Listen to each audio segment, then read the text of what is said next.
Do you think black men need black women? No. Explain. Because honestly, as individuals, we can really do everything ourselves.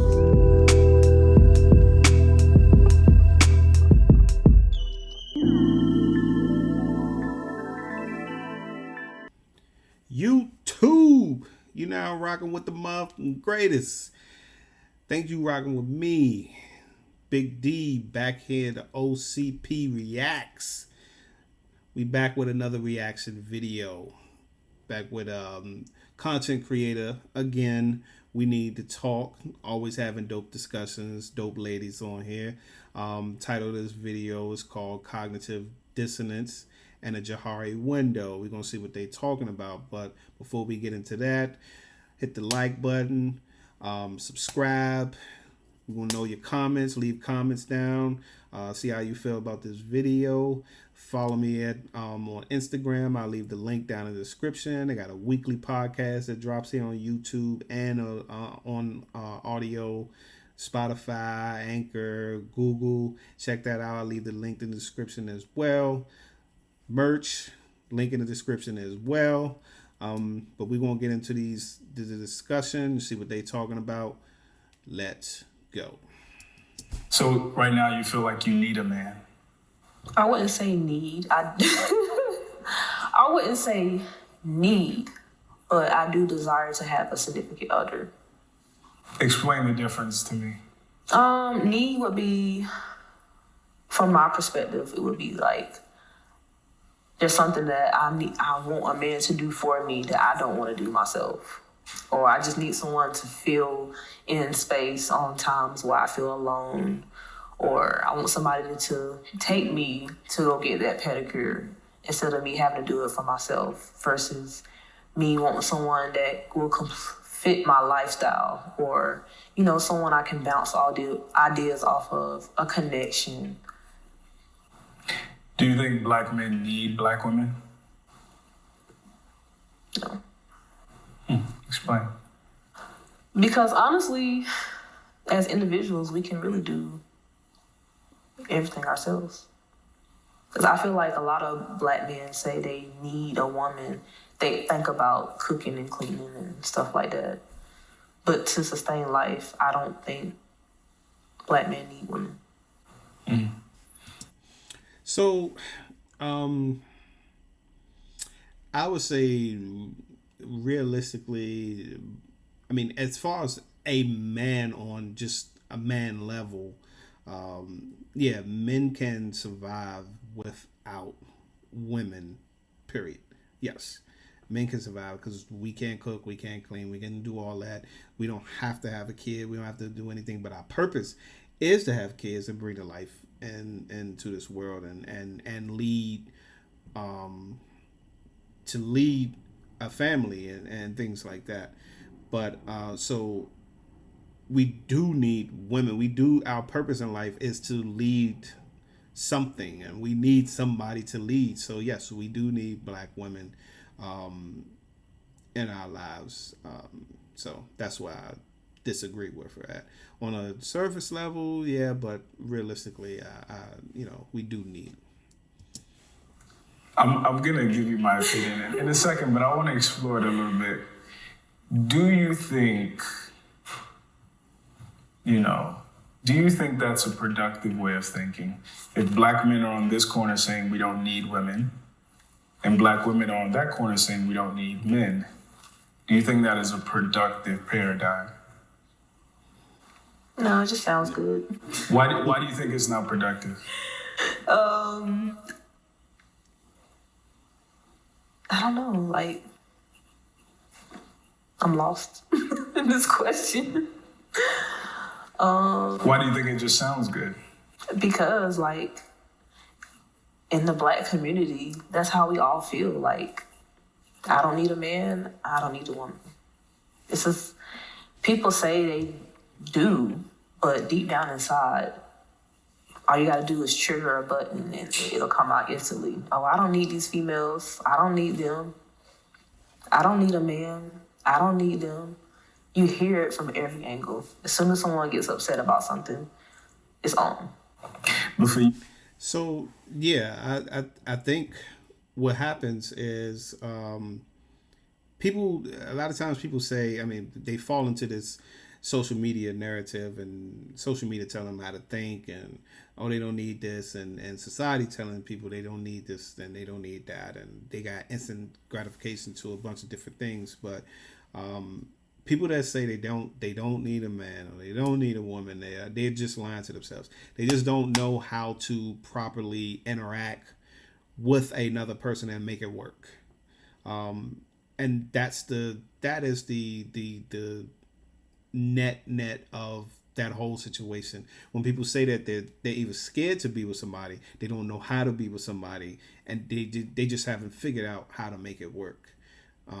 And sometimes people be scared that it will work because they're used to shit going wrong and things going wrong, so they'll just isolate themselves. But when you look at them, they still dating, they still having sex, they still doing all this other stuff that says that they need somebody or they want somebody. They just haven't figured it out.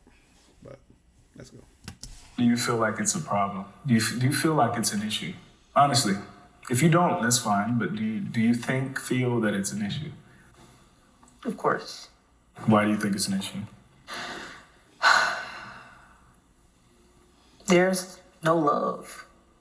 Like, why are we so bitter?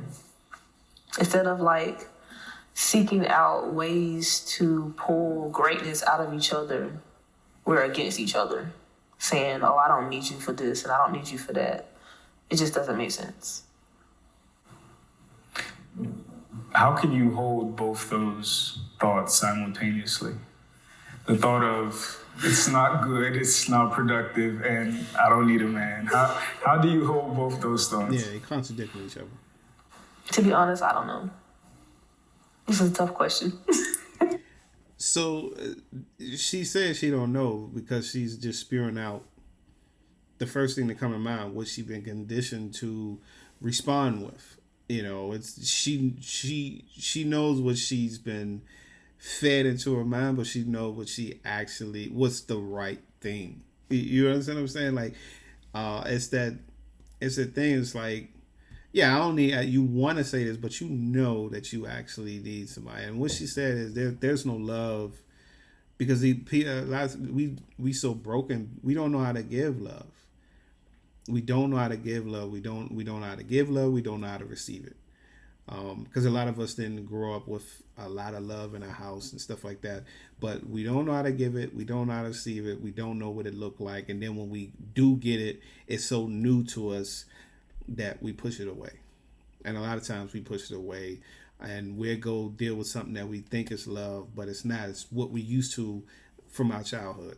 We just run to the thing. We run to the thing that we actually hate. Most time people run to the thing they hate. And that's just a bunch of trauma and stuff like that. And so until people heal, you'll continue to have these conversations and these answers, But let's continue. I think it's tough. It's the term is cognitive dissonance. And so like the stories we have to tell ourselves so we can sleep at night. But the other part of ourselves knows that it's bullshit. We know it doesn't stand up to scrutiny. Yeah, and I can agree because I've been that person that's like, I don't need a man, moving in my own way. And then after a certain point, I get into my late 20s, I'm just like, I've been moving in my masculine energy. And then I'm just like,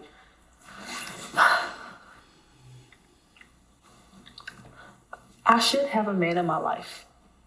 Having a man in my life is beneficial, even whether he's just a friend, or brother, a significant other. Like, we all really actually do need each other, regardless. So, I think this is I think what you said just now is really important, and I want to explore that. Because the I don't need a man narrative is very prevalent, right? It's common. It's not that new. What do you think men are good for? Like, what do you think is our ministry? What do we bring to society, civilization, women's lives? What is the importance of men? Being a protector, a shield over our lives. And I don't think people really understand what that means. I think they just think that means being strong, like physically, but it's all mental also, and even spiritually. We need men to protect us because as women, one of our biggest gifts is intuition. And when we out here being a woman and just being ourselves, that means that we're being vulnerable. We're relaxed. So it's the man's job to protect our vulnerability. Mm. So you think what men bring is like an energy? Mm-hmm. Mm. So how do you reconcile? I'm trying to. Oh, let me start there. I want to go back to that. I agree with her. It's a more to that, but I do agree with her. And then, yeah, women have certain intuitions that men don't, and men are there to kind of guide. Because a lot of times, women have intuitions, but as far as like direction and things like that, a lot of times women don't have that proper direction, and men are there to have that guidance and the direction for them. When both work hand in hand, it's a beautiful thing. And a lot of times we just don't have that because people don't trust each other. A lot of times our women do not trust our guidance. Now, I'm not going to lie, there's a bunch of dudes that just don't have no guidance whatsoever. And, you got to learn it. You have to seek it. You have to, get a bunch of experience in life and learn how life works and stuff like that. But then you have a bunch of men that's boys that wasn't taught properly. Hell, I wasn't taught properly, but I learned a lot, through experience, through things I went through in my life and things like that. So I'm still able to guide my daughter in life and even her mother. I guided her mother, try to guide her mother and different things like that because the things that I've experienced, things I went through and learn how to navigate through life. And so you teach them those things, even when they don't want to listen and they don't want to, follow suit. But in due time, if you got the right person telling you the right things and guiding you the right way, they will not steer you wrong. And that's what we here for. Women have intuition and we have proper guidance. We think logically on things and steer the ship right. If you have the right person, then and the right man, the woman have the right man, and the man has the right woman that knows how to use those intuitions and things that she bring with her. It's a beautiful thing. Away from my masculine into my feminine. I don't need a man. And I don't know any women who are good examples of femininity. How do you make that make sense? It don't make sense. It doesn't really make sense. It's one of those things like when you're trying to figure it out, it's always a question mark. And you're just like, okay, what do I do next? Who do I, go to, what energy should I feed off of? What steps should I take to, dig deep and be more feminine?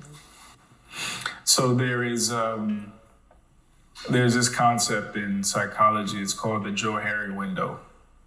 And it's a matrix, I think is the technical term. But it looks like one of those cartoon windows, like a square with an X in the middle, right? And it's broken up into 4 quadrants. And, at the top, it says things that I know about myself, things I don't know about myself. At the side, it says things other people know about me, things other people don't know about me. I've heard about this. You've heard about it? Yeah, right. I have. Now, one of the squares is things I don't know about me that other people know about me.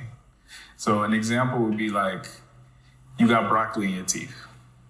You might not be able to see it, but I might be able to see it. Or you got lint on the back of your head. You might not be able to see it, even though it's a you thing, but I might be able to see it. So I say that to say it's very important that we seek insight and perspective from the other side, whatever the other side could be. And with this conversation, the other side is black men. But typically black women don't care about what black men have to say. So this is an opportunity for us to change that paradigm. So what are your questions about femininity that I might be able to shed some light on? Before she go into that, I really like that diagram that they put up there, and it's very necessary. And if people actually looked at that, especially when we have this dialogue of or try to have the dialogue, because like I said, black women do not like to listen to us.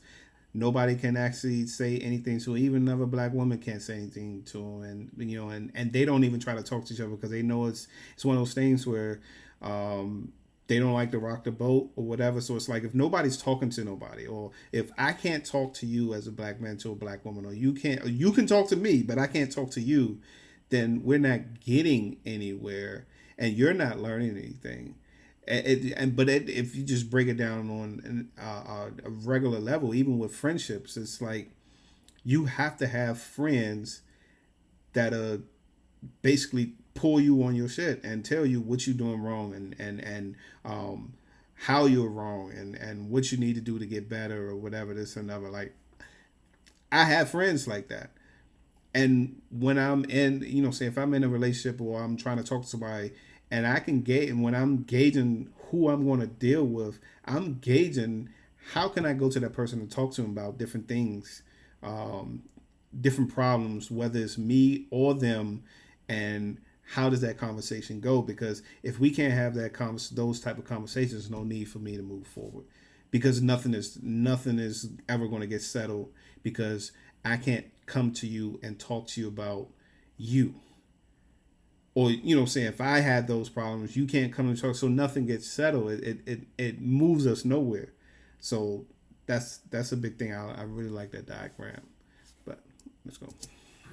I think the question I have is, what portion of our childhood should that have been the most important to learn?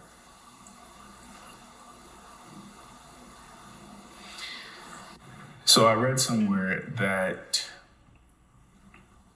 97% of who we become as human beings, like as adults, is dictated by whatever happens between the time you're born and like 7 years old. And if something bad happens within those years, for the most part, the rest of your life is going to be fucked up as a consequence. And that's because in those early years, kids are still taking in cues. They're watching adults and things like that to figure out how to interact with the world. Like, what does a happy interaction look like? What does a sad interaction look like? What does an angry interaction look like? And they're just recording. They're just tape recorders, right? Unfortunately, a lot of our people grew up in not just poverty, but also generational trauma. So a lot of times those years were compromised. And it's very hard to come back from that. True. But as adults, it is our responsibility to heal our inner child. And I'm glad you said that. I'm so glad that you said that, because it's so many adults that are bitter and angry and upset at their parents. And I get it. But they got to understand that our parents did the best they could. And some parents will acknowledge that. A lot of parents won't.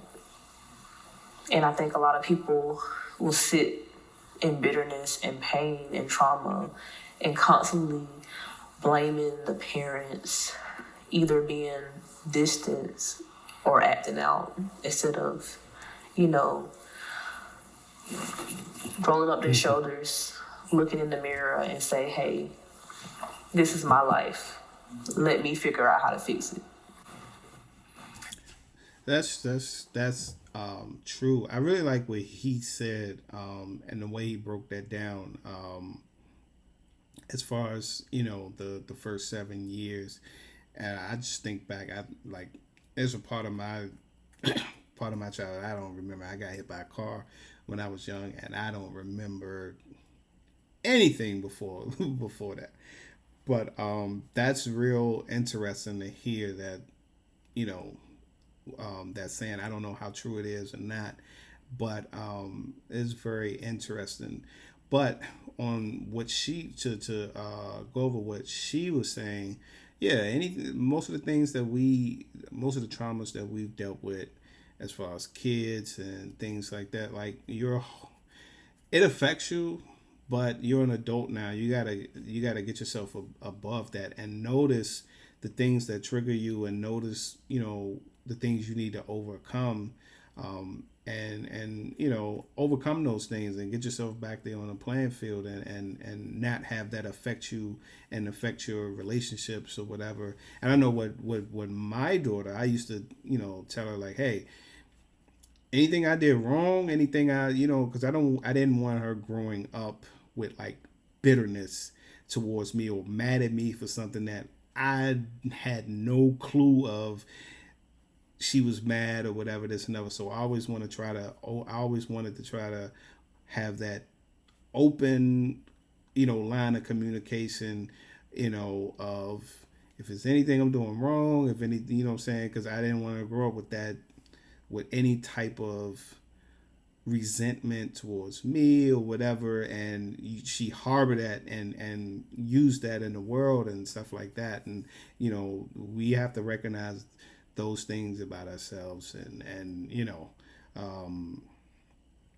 yeah, that's a big thing in everybody, but it's more specifically in our community because we do have a lot of trauma, more trauma than a lot of other communities. But there's a lot of things that we need to deal with and overcome, because all we're doing is putting our traumas on each other, and that's one of the reasons why we can't get along with each other, is traumas from childhood. So, but I'm going to leave it right there. I'm going to stop it right there. I'm going to leave a link in the description to that video so you can watch the whole clip. This was a good one. I really like this one. Let me know what y'all think. Let's get the conversation started. Like I said, follow me on Instagram. Like, comment, subscribe on here. We're going to get these followers up. Hit that, smash that like button, share it if you want to, but keep on coming back with me. I'm gonna keep on dropping these weekly podcasts. I'm gonna keep on dropping these reaction videos, and we're gonna get this thing up. We're gonna get these subscribers up at some point, yeah, that's it for me. Thank you for my time. So thank you for your time. So my time. To the next time, we are out of here.